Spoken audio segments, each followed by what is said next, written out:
এই গোচৰটোত আমি গুৱাহাটীৰ চাৰিওফালে যেনেকুৱা যধে মধে পাহাৰ খননৰ ফলস্বৰূপে ভূমিস্খলন আৰু গুৱাহাটীত যি ধৰণে কৃত্ৰিম বানপানীৰ সৃষ্টি হয় আৰু যাৰ ফলত গুৱাহাটী মহানগৰবাসী আৰু বিভিন্ন ধৰণৰ শিক্ষানুষ্ঠান তথা অনুষ্ঠান প্ৰতিষ্ঠানৰ ছাত্ৰ ছাত্ৰী আৰু জনসাধাৰণ যি ধৰণৰ কষ্ট আৰু দুৰ্ভোগ ভুগিবলগীয়া হয় সেই সংক্ৰান্তত আমি সেই দৃষ্টিৰে আমি পিএলখন গোচৰ মহামান্য উচ্চ ন্যায়ালয়ত দাখিল কৰিছিলোঁ আৰু ইয়াৰ শুনানি লৈ বিভিন্ন পক্ষক চৰকাৰী পক্ষৰ ফালৰ পৰা তেওঁলোকৰ ক'বলগীয়াখিনি ক'বলৈ মহামান্য উচ্চ ন্যায়ালয়ে নিৰ্দেশ দিছিলে। কেইবাটাও শুনানি হৈছে, কিন্তু তেওঁলোকে সময়মতে তেওঁলোকৰ যি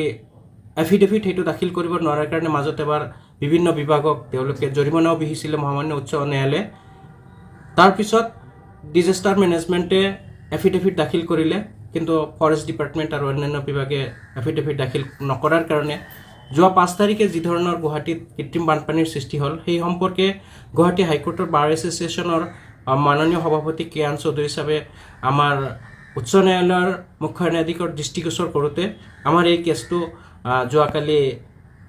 তালিকাভুক্ত কৰে আৰু ইয়াৰ শুনানি গ্ৰহণ কৰে। শুনানি কালত